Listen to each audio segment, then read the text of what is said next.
बोलो श्री प्राणनाथ प्यारे की जय। श्री सदगुरु महाराज की जय। श्री बाईजुराज महाराणी की जय।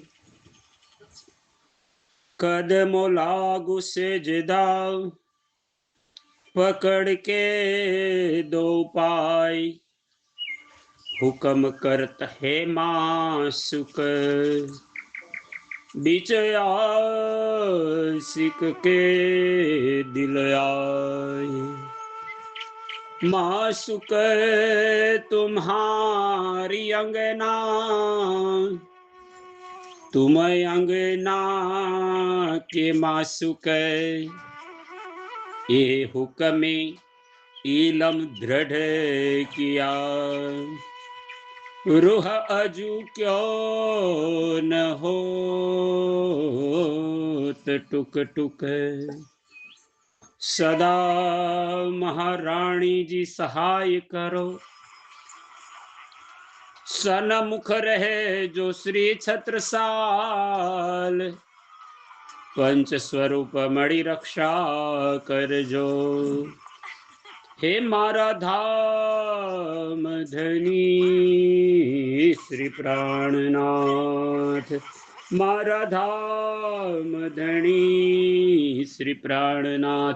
बोलिए श्री कृष्ण कन्हैया लाल की जय। सर्व सुंदर साथ की जय। प्राणाधार धर्मानुरागी धर्मश्रेष्ठ धर्म प्राण सुंदर साथ जी परमधाम नु अखंड नूरी स्वरूप सच्चिदानंद घन स्वरूप श्री राजश्यामाजीना दिव्य नूरी चरणों ध्यान करता परमधाम थी प्रगट थયેલી अखंड दिव्य लीला જેને સદગુરુએ આપણને જાગણી બ્રહ્માંડની લીલા કહી છે। જાગણી બ્રહ્માંડના મુખ્ય બે પ્રણેતા નિજાનંદ ધણી શ્રી દેવચંદ્રજી મહારાજ અને શ્રી વિજયાભિનંદ બુદ્ધ નિષ્કલંક અવતાર મહામતી સ્વામી શ્રી પ્રાણનાથજી દ્વારા બ્રહ્મસૃષ્ટિ સુંદર સાથજીને શ્રી તારતમ સાગર કુલજમ સ્વરૂપ શ્રીમુખ વાણી તારતમ ગ્રંથનું પૂર્ણ જ્ઞાન અર્પણ કરી લક્ષ્ય છે પરમધામનો અખંડ આનંદ અને મુક્તિ આપવાનું। બ્રહ્મસૃષ્ટિ સંસાર વિશે પ્રગટી છે અને પોતાના સ્વરૂપની ઓળખાણ નથી, શક્તિ સામર્થ્યની ખબર નથી, તો સદ્ધણી એની મહિમા ગાન કરતા કહે છે કે આપની ચરણ રજથી મુક્તિ આખા જગતના દેવી દેવતાઓ અને જીવ સચરાચરને મળવાની છે। ગઈકાલે આપે નૌતનપુરી ધામ, નવાનગર, જામનગર ત્યાંના નામ મહિમા અને ત્યાંની લીલાઓને સંક્ષિપ્તમાં આપણે અનુભવ કર્યો। આજ દિવ્ય લીલાને શ્રવણ કરવી છે। બીજ હતું, હવે બીજ માંથી વૃક્ષનું પ્રગટન થયું છે, વૃક્ષ બની ચૂક્યું છે। નિજાનંદ સંપ્રદાયની ધર્મ ધોરા હવે વાણી પણ પ્રગટવા લાગી છે। દેવચંદ્રજી મહારાજની જીવન લીલા પણ પૂર્ણ થઈ ચૂકી છે। હવે એ દેવચંદ્રજી મહારાજ દ્વારા સ્થાપિત નિજાનંદ સંપ્રદાયનું બીજું સ્થાન જે વૃક્ષ રૂપે સંસારમાં પ્રગટવાનું છે, તો ઐતિહાસિક અનેક કારણો હતા। બેના કારણ કારજ ના હોય। મહામતી પ્રાણનાથજી એનો મહિમા ગાન વાણીની અંદર કર્યો છે, તો નવરંગ સ્વામીએ એમની પાસે પણ વાણી છે। પ્રાણનાથજીની 18,000 વાણી છે, નવરંગ સ્વામીની 36,000 વાણી છે। બે ચોપાઈઓ વિશેષ કરીને નવરંગ સ્વામીની વાણીમાંથી સુંદર સાથજીની લોકબોલીમાં રોજ ગવાય છે। પહેલી ચોપાઈ તો છે ઝંડા ગાડ્યા પ્રેમ કા, ચહુદીસ પીવું પીવું હોય, ना जाने इस झुंड में कौन सुहागिन होय। बीजी चौपाई नवरंग स्वामीए ज गाई छे, मंगलपुरी महिमा बड़ो है सबका गुरुद्वार, चले जगावन साथ को श्री प्राणनाथ बरथार। तो ये दिव्य लीला चरित्रों सुंदर साथजीनी संपूर्ण जगाड़वानी जिम्मेदारी जवाबदारी लईने प्राणनाथजी महाराजे एक नवा मार्गनी जेने नादनी बिंदु बे मार्गमांथी नाद शाखानी शरूआत थई, ज्यांथी सदगुरु महाराजे प्रेरणा करेला साकुंडल अने साकुमार ने जगाड़वाना कार्य लक्ष्यनी ध्याનમાં લઈને જાગૃતિનો અવસર આવ્યો। એવું સ્થાન એક હતું સુરત શહેર કે જે તાપી નદીના કિનારે વસતું હતું। સૂર્યપુત્રી તાપ્તી એણે અખંડ સૌભાગ્યના આશીર્વાદ પ્રાપ્ત કરવા હતા। આપણા પુરાણોની કથા છે આ। મેં પહેલા એક ચરણ કહ્યું કે બીના કારણ કારજ ના હોય। सूर्यपुत्री तप्तीए हजारों वर्ष तपस्या करी અને ભગવાન નારાયણ ને કહ્યું કે મને પણ અખંડ મુક્તિ મળે, કેવું વરદાન આપો। નારાયણ કહેવા લાગે કે તો રિદ્ધિ સિદ્ધિ સમૃદ્ધિ ગમે તે માગે તો હું તને આપી શકું, મુક્તિ તો અધિકાર મારી પાસે નથી। તો ત્યાં તપ્તી કહેવા લાગી તો પછી મને તપસ્યા કરવા દો, મને તપસ્યાના બળથી જ્યારે મારો સંકલ્પ પૂરો થશે ત્યારે હું તપમાંથી મુક્ત થઈશ। મને અખંડ વર અખંડ પતિ મને અખંડ સૌભાગ્યવતીના આશીર્વાદ મળે, હું વિધવા ન બનું એ સંકલ્પ માટે એણે સતી છે પોતે તો તપસ્યામાં એટલી તપી તપતી ઇતિ તાપી એટલે એના નામ પરથી અત્યંત તપસ્યાના તપથી જગત બળવા લાગ્યું। અને ત્યારે ભગવાન નારાયણ ફરી એની પાસે જઈને કહેવા લાગે હવે તપ ન કરો નહીં તો જગત બળીને મરી જશે। जाओ तमारा किनारे संसारनी अंदर पूर्णब्रह्म परमात्मानी दिव्य लीलाओ थशे अने एमना चरण प्रतापथी ये अहीं आवीने वसशे। एमना चरण प्रतापथी तमने मुक्तिनो अधिकार थशे। तमे अत्यार सुधी तपस्या करी छे, तपस्याना फळनी प्राप्ति तमने 28मा कलियुगना मध्य भागनी अंदर थशे। जगत आखाए कोईए परमात्माना स्वरूप ने सूरत नहीं जोई। कुरान नी अंदर पण परमात्मानु स्वरूप केवुं छे तो बे शब्दी बे चून बे चगुन बे नमून एवा अनेक नामों कह्या। हिंदू धर्म शास्त्र शून्य निरंजन निराकार निर्गुण द्वैत अद्वैत अनेक शब्दों कह्या, पण परमात्मा केवा देखाय छे एनुं वर्णन नथी कर्युं। तो ताप्ती कहे हूँ मारा पतिनुं ज मुख ना जोऊं, एना दर्शन ना करो तो हूँ सौभाग्यवती केवी रीते कहवाओ। अने त्यारे नारायणजीए कह्युं जा 28मा कलियुगना मध्य भागनी अंदर आ संसारनी अंदर अंतिम अवतार कल्की अवतारनी महान लीला थवानी छे। तो ए लीलानो प्रारंभ तारी त्यांथी शरूआत थशे। अने ए सूरत नाम एटले परमात्मानुं ज्यां सूरत एमनो चेहरो प्रगट थवानी लीला छे तो ए शहरનું નામ પહેલેથી बिना कारण कारज ना होय सूरत शहर नाम आपवामां आव्युं। बोलो श्री प्राणनाथ प्यारे की जय। घणी बधी वातो एवी हशे सुंदर साथी तमने एवी लागशे के जगदीश महाराज जोडथी कंईक नवी नवी रीते कहेवामां आवे छे।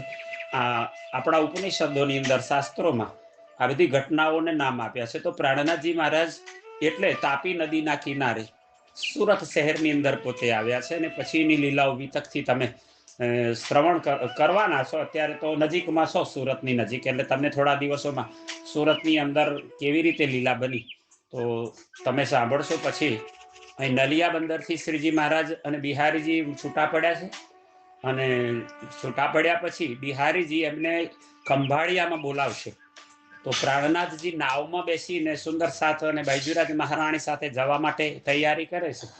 ત્યાં એક ઘટના ઘટે છે કે છીંક આવે છે तो बाईजूराज महाराणी ने सूरत ना साथियों नाव में बेसी जाए। श्रीजी महाराज ने तन की जाने मन की जाने जाने चित्त की चोरी उस साहेब से क्या छिपा है जिनके हाथ में दोरी। है तो लीला करवा वाला से एमणे लीला ने रूपक आपवुं हतुं, नहीं तो एमने छीक थी कोई संकेत मळवानी वात नहोती। पण घटना एवी छे के छीक आववाथी अशुभ संकेतना कंईक लक्षणों मळता हता અને એમાંથી બચાવવાની જાણ સુંદર સાતજીની એક વિશિષ્ટ કાર્યક્રમ અને મહારાણીજીને સુરતનો મહિયર બનાવવાની લીલાનું રૂપક ત્યાંથી બન્યું. સુરતના સાથીઓ હતા, નાવમાં બેઠા તો ખંભાળિયાએ નાવ પહોંચી પ્રાણનાથજીએ કહ્યું કે હું બીજા માર્ગે આવું છું. સાધુનો વેશ લીધો અને પછી એ બધે ફરતા ઘોઘા આવ્યા. ઘોઘાથી પછી સુરત તરફ જવા માટે નીકળે તો પ્રેમજી થાવર બળદ ગાડું લઈને આવશે ને પ્રાણનાથજીને બેસાડે.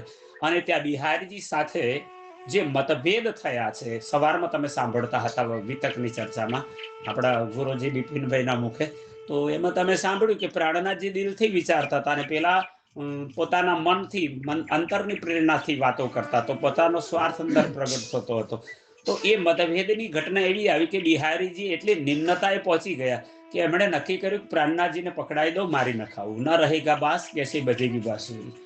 તો ખંભાળિયાનો રાજા હતો એ પ્રાણનાથજી સાથે અક્ષ એટલે કે દુશ્મની રાખતો હતો. કારણ કે આપ જયારે જામનગર રાજના દિવાન પદે હતા તો ખંભાળિયાના રાજાને એમણે કેટલી વાર હરાયો હતો. તો એ પ્રાણનાથજીની કુશળ બુદ્ધિને કારણે કે એ રાજાને હાર ખાવી પડતી, તો એ કાયમ એવું વિચારતો કે મહારાજ ઠાકુરને લીધે જ મને હાર મળી છે, તો મારે એનો બદલો લેવો જોઈએ. આ વાત બિહારીજીને ખબર પડી અને દુનિયાને રિવાજ છે દુશ્મનનો દુશ્મન એટલે મિત્ર. બિહારીજીને ખબર પડી કે અંતરથી મારી ગાદી છીનવાઈ જશે એવા ડરમાં પ્રાણનાથજીની સાથે બેસે ઉઠે વાતો કરે, પણ દિલમાં દુશ્મનાવટ જેવો ભાવ પેદા થયો છે. તો ખંભાળિયાના રાજાને પોતાનો મિત્ર બનાવીને ત્યાં ખાનગીમાં કહેવા જાય છે કે મહારાજની કેટલા વર્ષથી તમે શોધ કરો છો, તો હું તમને મહારાજ મેળવી આપું, તમે એની સાથે બદલો લેવો હોય તો. અને ત્યારે એમના બિહારીજીના કહેવાથી દિવસવાર આપી દીધો કે આ દિવસે અહીં નાવ આવશે અને નાવની અંદર મહારાજ ઠાકુર, એમના પત્ની અને એ બધા આવશે તો તમે પકડી લેજો. તો આપણે વિતકથી પછી સાંભળીશું કે પ્રાણનાથજી પછી નાવમાં બેસવા જાય, છીક આવે છે એટલે નાવમાં બેસવાનું બંધ રાખ્યું અને પછી સાધુનો વેશ લીધો. કારણ કે જાસૂસ માણસો ચારે બાજુ ફરતા, તો એ પકડાઈ ના જવાય એટલે રૂપ બદલ્યું. અને પછી શ્રીજી મહારાજે ઘોઘા પહોંચ્યા, ત્યાં પ્રેમજી થાવર નામનો સુંદર સાથ બળદ ગાડું લઈને આવે છે અને પ્રાણનાથજીને એમના ગંતવ્ય સ્થાનની અંદર પહોંચાડવા માટે મદદ કરે છે. ત્યાં સુરતના સાથીઓએ સમાચાર આપ્યા કે સકુશળ બાયજુરાજ મહારાણી સુરતમાં પહોંચી ગયા છે, આપ જઈ શકો છો. અને ગાડામાં બેઠા ત્યારે આ બધી ઘટના જે નલિયા બંદરની અંદર જે અનુભવી બિહારીજી સામેની, તો એક કિરંતન દ્વારા ત્યાં અવતરિત થઈ. હું ટૂંકમાં કહીશ, તમે સમય લઈને પછી તમારા ગુરુજી છે ને તમને રોજ જગાડે, બિપિનજી મહારાજ તમને બહુ વિસ્તારથી સમજાવશે. ધોરીડા મામું કરે તારી ધૂસરી. ધોરીડા એટલે બળદ ગાડું. બળદને જે ગાડે ધૂસરામાં જોડ્યા છે, આપણે ગુજરાતમાં ઝુમરું પણ કહેતા, જે ગળા ઉપર લાકડાનો ભાગ આવે, તો ત્યાં બળદ જોડાયા. તો પ્રાણનાથજી પોતાની જાતને બળદ કહે છે ધર્મના ગાડાના. અને હાંકવા વાળો જે હોય ખેડૂત, તો એ બિહારીજી છે અને ગાડું ભાર ભરેલું છે અને હાંકવા વાળો કઈ ચાબુક મારે છે, કભી આર મારે છે. રસ્તો પણ કેવો છે, ઉબડ ખાબડ, ખાડા ટેકરા, અને તોય પોતાની જાતને ધર્મની જવાબદારી, બળદને ધર્મનું રૂપ માનીએ છીએ આપણે. નંદી એટલે મહાદેવજીના મંદિરમાં નંદી હોય એટલે બળદ, તો એ ધર્મનું રૂપક છે. તો પ્રાણના જે ધર્મને ચલાવવા માટેના પોતાના ગળે જવાબદારી સદગુરુએ આપી છે, તો એનું રૂપક એ આપીને પદ ગાયું છે. પોતાની દુઃખતા વ્યક્ત કરી છે, ગમે એ થાય તોય પણ હે ધોરીડા, હે મહારાજ, તું આ ધર્મની જવાબદારી છોડતો નહીં, તારે પાર કરવાનું છે. સદગુરુને વચન આપ્યું છે અને એ વચન નિભાવવાની ઘડી આવી. તો પ્રાણનાથજી મહારાજની એ લીલાને આપણે જોઈએ તો બીજી રીતે બિના કારણ કારજ ના હોય. મહામંગલપુરી ધામમાં લીલા થવાની છે તો એનું કારણ કારજ બનાવવા પ્રાણનાથજી નાવમાં ન બેઠા અને પછી બળદગાડાના માધ્યમથી સોહાલી બંદર સુધી પછી પહોંચશે અને સોહાલીથી પછી સુરત જશે. પણ આ બાજુ બાયજુરાજ મહારાણી અને સુરતના સાથીઓ નાવમાં બેઠા. નાવ ખંભાળિયાના દરિયા કિનારે પહોંચી તો સિપાહીઓ તૈયાર હતા, આવ્યા, બધાને પકડી લે છે ને પકડ્યા પછી ત્યાં એમની જાસૂસી ચાલે છે. રાજા સ્વયં આવે છે અને તપાસ કરે છે કે આવા મહારાજ ઠાકુર કોણ છે. તો બધા સુરતના સાથીઓ કહેવા લાગ્યા, અમે તો બ્રાહ્મણો છીએ, અમે તો સુરતના છીએ, આમાં કોઈ મહારાજ નથી, અમે તો મહારાજને ઓળખતા પણ નથી. તો ત્યાં વસ્ત્ર પરથી આપણા હિન્દુઓની નાતજાત ઓળખાતી. ક્ષત્રિયોના કપડા આવા હોય, બ્રાહ્મણોના કપડા આવા હોય, રબારી લોકોના આવા હોય, ભરવાડ આવા કપડા પહેરે. તો ત્યાં તેજ કુંવર બાઈજુરાજ મહારાણીના જે વસ્ત્ર પરિધાનને જોતા એમને એમ લાગ્યું કે આ ક્ષત્રિયાણી છે. અને એ જમાનામાં બ્રાહ્મણો હતા ને, તો કર્મકાંડમાં બહુ માનતા, એટલે 4 વર્ણમાં બ્રાહ્મણ પોતાની જાતને ઉત્તમ માનતો, બીજાનું અડેલું પાણી પણ નતા પીતા. એવું એવી પવિત્રતા પાડવાનો એ સમયમાં એક જોગ ચાલતો હતો વર્ણાશ્રમ અનુસાર. તો રાજા પૂછે છે કે આ કોણ છે? તો કે અમને કપડાથી તો ક્ષત્રિયાણી હોય એવું લાગે છે, મહેરાજ ઠાકોરની પત્ની હોય એવું લાગે છે. તાર સુરતના સાથીએ કહ્યું, ના ના, અમે તો મહેરાજ ઠાકુરને જ ઓળખતા નથી, તો એની પત્નીને કઈ ક્યાંથી હોય? આ તો અમારા બેન છે. અને એ બહેન કહીને જ્યાં સ્વીકાર્યા, તો સુંદર સાથને બહેન બનાવ્યાનો આનંદ છે ને. તેજ કુંવર બાઈજુરાજ મહારાણીને સુંદર સાથ સાથીઓ એમને પોતાના ધર્મના તો ભાઈ હતા જ, પણ આજ ભાઈઓએ પોતાના બેન માની લીધા ને, તો અત્યંત આનંદ થયો. ત્યાં પરીક્ષા થઈ. તો એ પરીક્ષાની અંદર પછી રાજા કહે છે કે બ્રાહ્મણ હોય તો ક્ષત્રિયના હાથનું ભોજન નહીં કરો. તો અમે આ બહેનને કહીએ છીએ કે રસોઈ બનાવે ને તમે જો જમશો તો તમે પરીક્ષામાં પાસ. અને આપણે જાણીએ છીએ પછી તેજ કુંવર બાઈજુરાજ મહારાણીના હાથથી ભોજન બનાવવા માટેની કસોટીનો સમય આવે છે અને બહુ પ્રેમપૂર્વક રસોઈ બની તૈયાર થાય છે. અને સુરતના સાથીઓને આજ બાઈજુરાજ મહારાણી બહુ પ્રેમપૂર્વક સર્વ સુંદર સાથજીને ત્યાં ભોજન માટે પધરાયા છે. થાળીઓ પીરસાય છે અને ત્યાં સર્વ સુંદર સાથજી પ્રાણનાથજીનું સ્મરણ કરે છે. અને તમે ગમે ત્યાં હશો, કદાચ દૂર હશો, પંથ હોય કોટી કલપ, પ્રેમ પહોંચાવી મીને પલક. પ્રેમથી ધણીને ત્યાં થાળ ભોગ ધરાવે છે. પ્રણામી ધર્મની આ થાળ ભોગની પરંપરા એ છે કે સાચા ભાવથી કરેલો થાળ ભોગ હોય ને તો રાજ્ય સુધી પહોંચે છે. ને અહીં બાઈજુરાજ મહારાણીના હાથની રસોઈ, પણ એ રસોઈ પ્રસાદ ક્યારે બને? જ્યારે પ્રાણનાથજીને ધરાવવામાં આવે. અને ત્યાર પછી એ થાળ ધરાવીએ છીએ. આપણે સમયના અભાવે ત્યારે થાળ ગાતા નથી, પણ બહુ સુંદર રાગોમાં આપણા ભક્તોએ જુદા જુદા થાળ ગાયા હોય છે. તો કુમકુમ પગલા પાડો રાજ, જન્મ જન્મના સાથી રાજ, આજ મારે આગણે પધારજો ભોજનિયા જમવા. સાથિયા પુરાવો રાજ, દીવડા પ્રગટાવો રાજ, આજ મારે આગણે પધારજો ભોજનિયા જમવા. સુંદર પ્રેમપૂર્વક જે વ્યંજનો બનાયા હતા ના બોલી બોલીને પ્રાણનાથજીને અર્ધ કરવી અને પછી પ્રસાદ રૂપે સુંદર સાથજીને આપ્યા. પ્રસાદ લઈ અને ત્યાં સફળ થયા છે સુંદર સાથ. અને બાઈજુરાજ મહારાણી પરીક્ષામાંથી ઉત્તીર્ણ થયા. અને ત્યારબાદ પ્રાણનાથજી મહારાજના જતા પહેલા સુરતના સાથીઓ તેજ કુંવર મહારાણીને લઈને સુરતની અંદર સૈયદવાડાની અંદર પહોંચ્યા છે. તો આપણે એ પ્રસંગને પછી આગળ જોઈશું. હું સુરતનો મહિમા બતાવવા માટેની કોશિશ છે. હમણાં જ આપણે ચરણ જોયું, મંગલપુરી મહિમા બળો હે સબકા ગુરુદ્વાર. તો એનું મંગલપુરી ધામ નામ કેમ પડ્યું? સુરત શહેર હતું જ, તો પછી એક નવું નામ આપવાની કેમ જરૂર પડી? તો એના પરિણામ તરફ આપણે પ્રયાણ કરીશું. ખૂબ ધ્યાનથી શ્રવણ કરજો. અને શ્રીજી મહારાજે લીલાને સ્વયં લાલદાસજી પાસે લખાવતા કહે છે, મંગલપુરી મહિમા બળો હે સબકા ગુરુદ્વાર, ચલે જગાવન સાથકો શ્રી પ્રાણનાથ ભરથાર. દુનિયામાં દરેકના જીવનનું મંગલ કરવાનું ચાહનાથી જે કાર્ય કરવામાં આવે તો એને માંગલિક કાર્ય એટલે શુભ કાર્યો કહેવામાં આવે છે.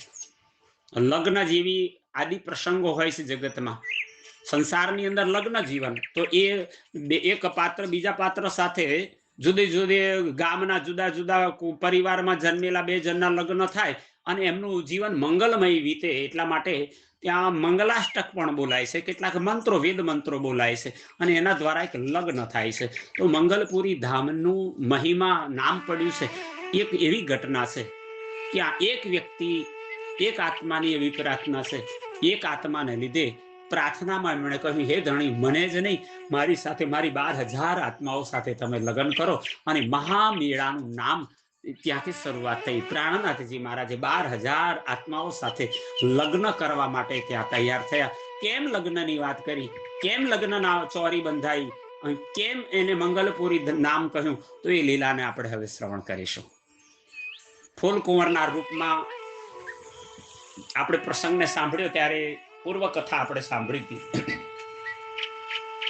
કે ફૂલકુંવરની અંદર રહેલી જે શક્તિ હતી એ મૂળ તો દેવચંદ્રજીમાં હતી, શ્યામા અવતાર. દેવચંદ્રજીના પૂર્વમાં એ જ શક્તિ રાધિકા સ્વરૂપમાં હતી. એ પેલા વ્રજમંડળમાં પણ આપ રાધિકા સાથે હતા અને વિવાહ કીધો રાધાબાઈ સાથે પણ પરણ્યા નહીં પ્રાણનાથ. તમારા બધાના પ્રશ્ન હતા તો કૃષ્ણએ લગ્ન કેમ ના કર્યા? તો લગ્ન થવાનો સમય ત્રીજા બ્રહ્માંડની અંદર અખંડ વર તરીકે એમને સ્વીકારવાના હતા, એટલે પૂર્વેના લગ્નો અધૂરા રહ્યા છે, એટલે મંગલપુરી નામ પડ્યું છે. એની ઘટના ત્યાંથી શરૂઆત થાય છે. જો વ્રજમંડળમાં લગ્ન કરી દીધા હોત તો મંગલપુરી ધામ ના બનતું. યોગમાયાના બ્રહ્માંડમાં કૃષ્ણ અંતર ધ્યાન ન થયા હોત તો રાધા કૃષ્ણ ના બનતા, કૃષ્ણ રાધા ન બનતા તો પુરુષ ભાવ ન પ્રગટ થતો, પુરુષ ભાવ પ્રગટ ન થતો તો ત્રીજું બ્રહ્માંડ ના બનતું.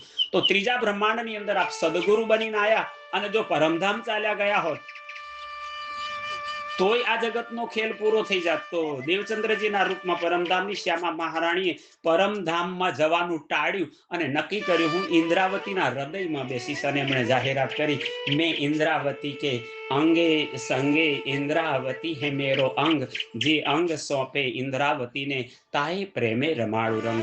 આપણે પ્રસંગમાં સાંભળ્યું કે સ્વયં ઇન્દ્રાવતીમાં રાજ્ય પ્રગટ થઈ લીલા કરતા હોય ત્યારે શ્યામા મહારાણી સંગમાં એટલે કે એમની ધર્મપત્ની ફૂલકુંવરના રૂપમાં પહેલા પ્રગટ થયા. અને ફૂલકુંવર પણ કસોટીમાંથી, પ્રેમની કસોટીમાંથી હજુ જ્યાં બહાર નીકળે છે તો એમણે માગણી કરી કે બીજો જન્મ મને મળે તો બીજા જન્મમાં પણ હું તમારી જ અર્ધાંગીની, તમારી પત્ની બનું. તો માં દુલ્હા મેં દુલ્હેની ઓર ન જાનું બાત ઈસક સો સેવા કરું સબ અંગો સાક્ષાત. રાજ્ય પાસે એમણે માંગ્યું કે હું એમની ઈશકથી ખૂબ પ્રેમપૂર્વક સંપૂર્ણ સેવા સદેહે કરવા માંગુ છું, તો મારી ઈચ્છા પૂરી કરો. બીજો જન્મ એમને મળે છે તેજ કુંવરના રૂપમાં. અને ધોળાજીની પાસે કુતિયાણા ગામની અંદર વીરજી ભાણજી નામના ક્ષત્રિય પરિવારની અંદર એમના પ્રગટનની લીલાનું ત્યાં વર્ણન લખ્યું છે. આપણે ત્રીજા માયાના યુદ્ધમાં ફરીથી પાછી કસોટીનો કાળ આવ્યો. તેજ કુંવર તરીકે જન્મ્યા છે, હાથની મેદી સુકાઈ નથી અને પ્રાણનાથજીને ફાંસીની સજા થાય છે. મેં પહેલા પણ કહ્યું હતું કે એમના ગાંધર્વ લગ્ન થયા. આ પૂર્વ જન્મની ઓળખાણ આપી એટલે માતા પિતાએ સ્વીકાર કર્યો અને તેજ કુંવરને મિહિરાજ ઠાકુરના પત્ની તરીકે હજુ વિદાય પણ કર્યા નતા. પહેલું વાણું પર નહોતું વાર્યું. આપણે આપણા રિવાજો પ્રમાણે થોડીક વાતો સાંભળતા જઈએ. એટલી નાનકડી દીકરી છે, મા બાપ વિચારે 17, 18 વર્ષ 20 વર્ષ થશે ત્યારે સાસરે મોકલીશું, તો હજુ નાની દીકરી એટલે મોકલી નહીં. એટલે મનના કોડ પૂરા ના થયા પોતાના પતિના. ત્યાં ફાંસીની સજાનું ફરમાન થયું. તો પ્રાણનાથજી મહારાજની ફાંસીના સમયમાં 7 દિવસ શ્રીજીના સાનિધ્યમાં જાય છે, પણ ત્યાં ફરી કસોટીનો સમય આવ્યો. ફાંસી છે તો પોતાના પતિનું મુખ જોવા નહીં મળે, પણ કાનજીભાઈ નામના પરિવાર જે સુંદર સાત અગ્રગણ્ય હતા એમની કુરબાનીને કારણે ફરીથી તેજ કુંવર મહારાણી પ્રાણનાથજી સાથે મળ્યા. અને આપણે અંતમાં સાંભળ્યું હતું દઈ પ્રદક્ષિણા અતિ ઘણી કરું હું દંડવત પ્રણામ, સૌ સાથના મનોરથ પૂરજો મારા ધણી શ્રીધામ. પોતાના માટે કઈ ના માગ્યું. તો પ્રાણનાથજીએ વિચારી કર્યું કે પોતાના માટે નથી માગતી તો હું આપું શું કરવા? જ્યારે તમને ભૂખ લાગી છે તો તમે મારી પાસે માગો, અને માગો ને હું આપીશ ને તો તમારું માન વધશે. આવી દિલની ગોપનીય બાબતો છે, કારણ કે આ પ્રેમના ઝઘડાથી પ્રગટેલું આ બ્રહ્માંડ હતું. તો પ્રાણનાથજી હજુ લીલા આગળ ચલાવી હતી ને આપણે જાણીએ કે દુઃખે હજુ દુઃખનો સંસાર છે તો દુઃખે પૂર્ણ વિરામ નથી લીધું. અમદાવાદમાંથી મુક્ત થયા જેલમાંથી અને પહેલું જ નક્કી કર્યું કે દીવ બંદરમાં જાઓ.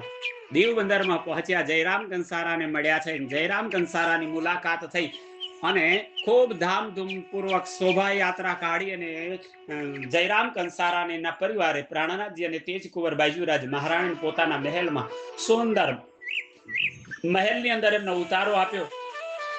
સુંદર મુલાયમ સોફાઓની અંદર બેહાડ્યા, સુંદર ગાલીચા બિછાવીને એમની સેજ તૈયાર કરી, 10-15 નોકરોને મૂક્યા. અને પછી પ્રાણનાથજીને કહ્યું કે મારું મોટું કારખાનું છે, મારો ધંધો રોજગાર બહુ મોટો છે, મારે થોડુંક ધ્યાન આપવા ત્યાં જવું પડશે, ફરી પાછો હું જઈશ, અત્યારે તમે આરામ કરો, ખાઓ પીઓ મજા કરો. આટલું બોલ્યા કે પ્રાણનાથજીને ગુસ્સો આવે કે હું મજા કરવા થોડો આવ્યો છું.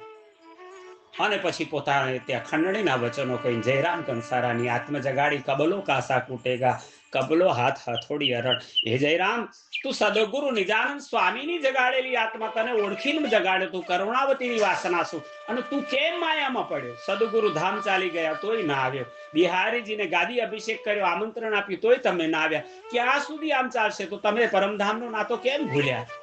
એમ ખંડણીના વચનો કહ્યા ને તો જયરામ કંસારાની આત્મ જાગૃતિ થઈ ને ત્યાં પુનઃ પોતાના સંપૂર્ણ પરિવાર સાથે પ્રાણનાથજીના ચરણોમાં કુરબાન થયા. પણ કહ્યું કે જગતમાં રાત છે તો દિવસ થવાનો, દિવસ છે તો રાત થવાની. સંસારમાં આ ક્રમ ઘટનાક્રમ ચાલુ જ રહેવાનો છે. અને એ ઘટનાક્રમના અનુસાર 2-3 દિવસ ત્યાં વીત્યા છે. હજુ આનંદ દિલમાં સમાતો ન હતો ને એક દિવસ કેટલીક બહેનોની સાથે તેજ કુંવર બાયજુરાજ મહારાણી દીવના બજારમાં ફરવા નીકળ્યા છે, બજારને જોવા માટે નીકળ્યા છે. અને ત્યાં ચાચિયા લોકોએ ધાડ પાડી કેટલાય લોકોને પકડ્યા. એમાં બાયજુરાજ મહારાણી પકડાઈ ગયા. ફરી દુઃખના દિવસો ચાલુ થયા. આ લીલાને આપણે જાણીએ છીએ. શ્રીજી મહારાજે અનેક યત્ન કર્યા, બધે ગામે ગામ શોધવા માટે નીકળ્યા છે.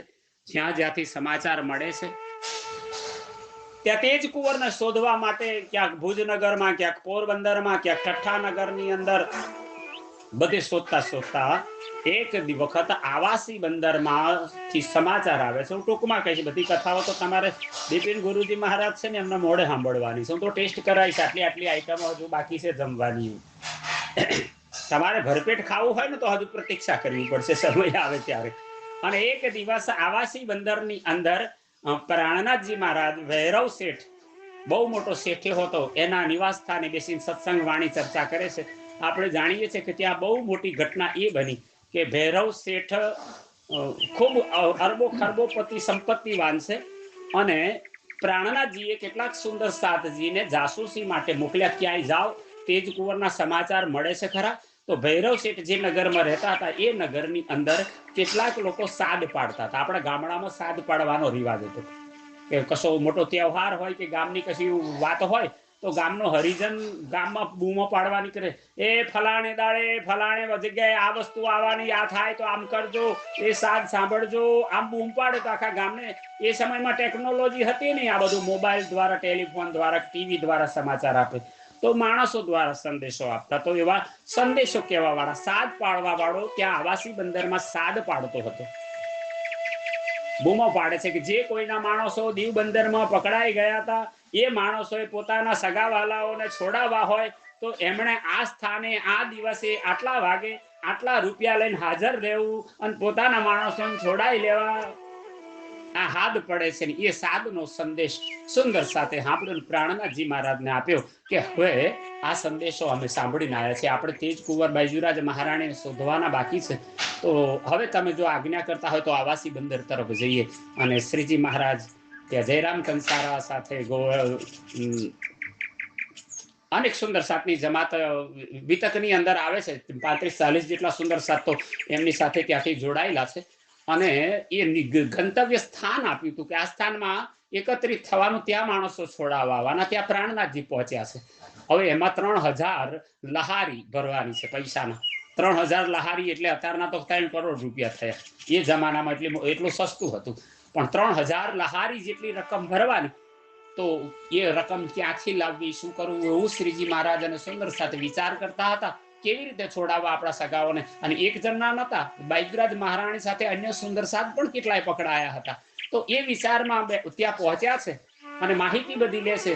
ત્યાં તો ઘટના એવી ઘટી કે ભૈરવ શેઠ એને બધું ચાલતું. સવારના પોરમાં વાડકો ભરીને અફીણ પીવે, પછી મિત્રો એની સાથે ડાયરો ભરાય તો હુક્કો પીવે, ભોજનનો સમય થાય તો માંસ માટી ખાઈ લે.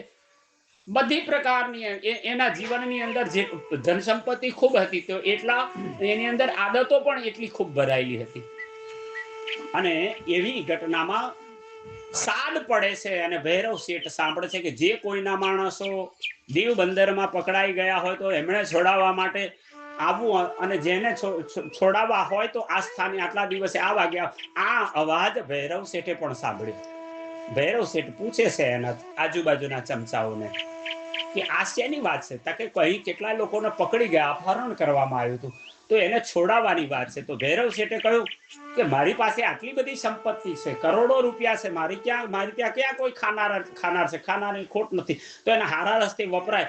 જાઓ તમે તપાસ કરો, આપણો કોઈ માણસ હોય, આપણી નાતનો કોઈ હોય, તો એ બધાના પૈસા આપણે ભરી દો ને, એનું પુણ્ય મળશે અને હારા રસ્તે વપરાય તો બેન દીકરીઓના આશીર્વાદ મળશે.